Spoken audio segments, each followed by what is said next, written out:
मुंबई के सहारा star hotel में स्कॉल India राष्ट्रीय कांग्रेस 2025 का सफल आयोजन में पर्यटन क्षेत्र के दिग्गजों को जोड़ना, विकास को प्रेरित करना विषय पर आधारित इस 3 दिवसीय कांग्रेस में यात्रा, पर्यटन और आतिथ्य क्षेत्र के सैकड़ों प्रतिष्ठित पेशेवरों ने भाग लिया।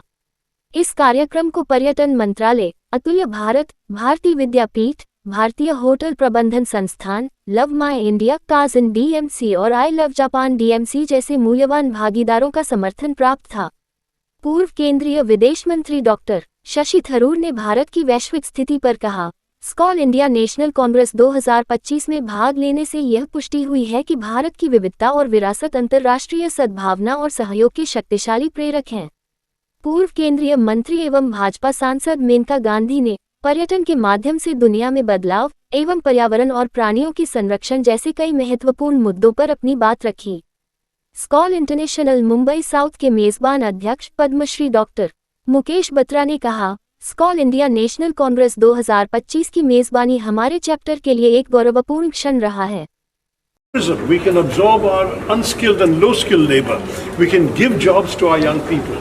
We need to build hundreds more hotels, thousands of hotels. We need to improve our tourist facilities. We must attract more people. It's shocking that countries like Dubai and Singapore, which are not even the size of an Indian city, will have 10, 20 times more tourists coming than we do.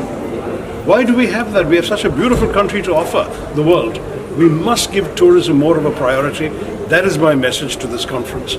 And I'm very glad to see delegates from all over India have gathered to discuss tourism here in Mumbai, which is one of our great cities. Let us try and make tourism a national priority. ये बहुत ही important event है, इसलिए मैं आई हूँ। जो हमारे tourist operators हैं यहाँ और पूरे अंतर्राष्ट्रीय में, वो फैसला करते हैं कि कौन सा देश मरेगा, कौन सा जिएगा, किसके जंगल कटेंगे, किसके कौन अच्छा करेगा, कौन बुरा करेगा। हिंदुस्तान में जो हमारे टूरिज़्म है वो छोटे देशों से भी कम है, और हम लोग सोचते हैं कि ज़्यादा होटल बनाओ, ज़्यादा सड़कें बनाओ, ज़्यादा सब कुछ डालो जो शहरों का है, तो उसमें और टूरिस्ट आएंगे। लेकिन जितने ज़्यादा आप काटेंगे, जितने आप जानवरों को बर्बाद करेंगे, जितने लोकल कल्चर्स को आप मिटाएंगे, उतने ही कम टूरिस्ट आएंगे। अब आप लद्दाख देखिए, उससे सुंदर जगह कोई दुनिया में हो ही नहीं सकती। लेकिन मैं अभी लेह होकर के आई हूँ और उससे गंदा शहर मुश्किल से मिलेगा।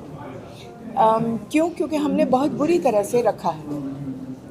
हम जहाँ भी जा रहे हैं, हम सोच रहे हैं कि जितने ज़्यादा होटल बनेंगे उसी से ही लोग आएंगे, लेकिन ऐसे होता नहीं है। अगर हम अपने जंगल, अपने जानवर, अपने लोगों की इज़्ज़त करें तो 5 साल के अंदर हम लोग कमाल कर सकते हैं टूरिज़्म में, अगर कोई सोच समझ करके करे ना।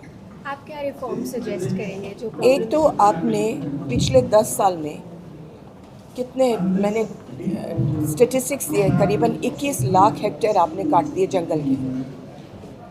बचा क्या है? आप जब टूरिस्ट आता है तो क्या देखे, वो क्या देखे? ज़ूज़ देखें, वो भी बहुत बुरी तरह से चल रहा है। क्या देखें?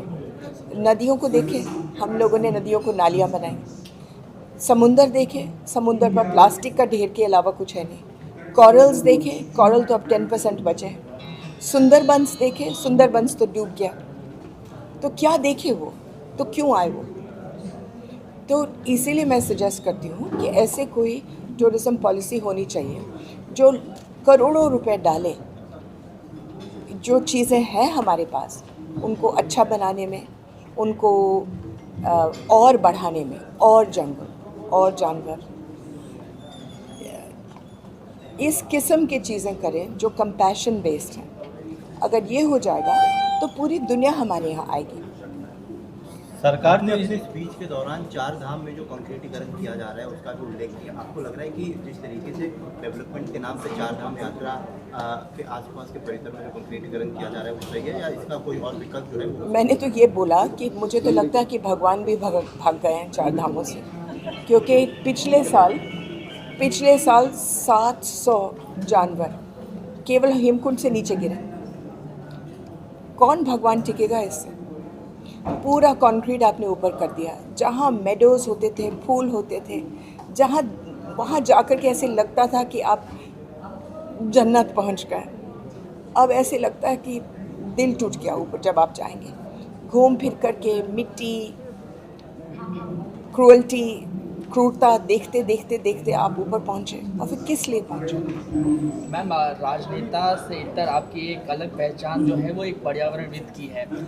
मैं आपसे ये पूछना चाहता हूँ कि मुंबई में भी जो है कबूतरों को लेकर एक बड़ा हमने देखा प्रोटेस्ट हुआ, किस तरीके से जैन समाज जो है वो सड़कों पे आया। उसी वक्त जो है दिल्ली में भी स्ट्रे डॉग्स को लेकर मामला चल रहा था। आप ये इन सब चीज़ों को लेकर अपना क्या मत रखती हैं? मैं कहती हूँ कि जो हिंदुस्तान का जो फाउंडेशन है वो कंपैशन का है। हम लोग जानवरों को खिलाएं ना खिलाएं, देखें ना देखें, सबके दिल में ये है कि हम जिए वो जिए।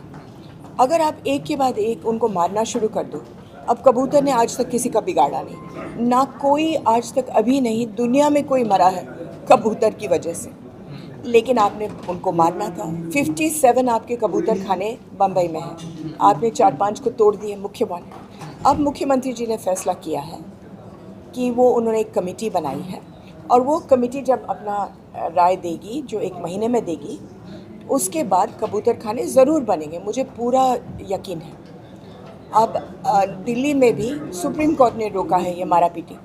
अब केरला में उन्होंने फैसला किया है कि सारे जंगली सुअरों को मारेंगे। अगर जंगली सुअर को मारेंगे तो 5 साल के अंदर अंदर केरला में एक भी पेड़ नहीं बचेगा, क्योंकि हर जंगल में एक पत्ता होता है जिसको बोलते हैं ब्रैकन। वो जब फैलता है तो जंगल उगना बंद कर देता है। एक तरफ से कटाई हो रही है, दूसरी तरफ से पेड़ अपने आप नहीं उग रहे हैं। ब्रैकन को केवल जंगली सुअर खाता है। आप जंगली सुअरों को मारोगे, एक तो 190 शेर बाहर आ जाएंगे क्योंकि उनके पास खाना नहीं है। फिर आप उनको भी मारोगे, तो कहाँ तक ये मौत ख़त्म होगी? और फिर केरला में लोग जाएंगे तो किस लिए जाएंगे? मुंबई में आप हैं, मुंबई में और महाराष्ट्र में गणपति का त्यौहार अभी हाल ही में बीता है। दिवाली का त्यौहार जो है आने वाला है, ऐसे में चीफ जस्टिस की ओर से एक बयान आया है। दिल्ली में जो है पोल्यूशन को लेकर कई विवाद है। पटाखे पर बैन लगाया जाता है हर बार दिवाली के पहले।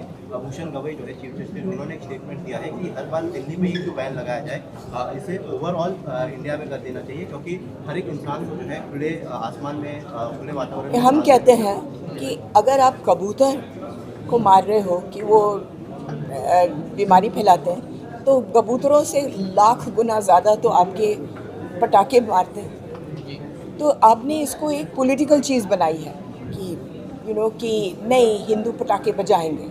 ये ऐसे नहीं है। राम सीता का फेस्टिवल है। राम सीता के ज़माने में पटाखे नहीं होते थे, दिए होते थे, प्यार होता था, एक दूसरे को खिलाना होता था, गरीबों में बांटना होता था। आप इसी से ही काम चला लें। लेकिन जब तक आप एक कारखाने पटाखे को आप नहीं बंद करेंगे, पटाखे बनाने वाले, तो आप बंद कैसे करेंगे यूज़र्स को? तो पहले तो सुप्रीम कोर्ट फैसला कर ले कि कारखाने बंद हो कि ना हो। हर चीज़ का वक्त आता है, हर चीज़। एक वक्त था टांगे चलते थे बम्बई में, फिर वो बंद हो गए। अब वक्त चला गया है पटाखों का। We can no longer absorb it. आपने देखा मुझे खांसते हुए, मेरी खांसी रुकती ही नहीं है, क्योंकि मुझे सांस नहीं आता। क्या कहेंगे आप इस इवेंट में? पॉलिटिकली कुछ सवाल है कुछ चीज़ों पर। बिहार कांग्रेस ने एक वीडियो जी, मैंने आज तक कभी कोई पॉलिटिकल जवाब दिया ही नहीं। ऑपरेशन सिंदूर के बाद इंडिया और पाकिस्तान के बीच बस छोड़ दो। आप डॉक्टर बत्रा से पूछे, हम इनकी वजह से आए हैं। kind words about this whole event. The tourism industry man has spoken a lot, and yeah, I'm very happy to be here and very happy to host this call event. It's one of the largest events in the country. We're very happy to have ma'am over here. Thank you. As a guest of honor, as well as Sashi Tharoor. It's such a pleasure. And I just want to add that as far as the pollution is concerned of firecrackers, what's also important is there's so much of child labor that is also involved over there. So it's not just the pollution, but it's also unethical practices which go on. And one of the biggest health problems today, as you all know, is air pollution. It's also water pollution. It's also plastic pollution. But a lot of it is air pollution. I'm saying people who live in Delhi know that you can hardly breathe. And people are now moving to seconds home in Goa and other places. So it's very, very important कि बहुत ज़रूरी है कि हम जो है जो हम सांस लेते हैं, and as a doctor I can say this, वो साफ़ होनी चाहिए. And it's in our interest therefore that we must make sure that we have clean atmosphere, clean health. And we also have to make sure that also we have a lot of positive thoughts as well. आजकल जो है there's so much of conflict that's going on everywhere. There are wars. People can't live with each other, and I just urge people that also it's important that we really have to have a healthy life and a happy life. We must make sure that we're able to relax and not keep running around in circles all the time. Thank you very much.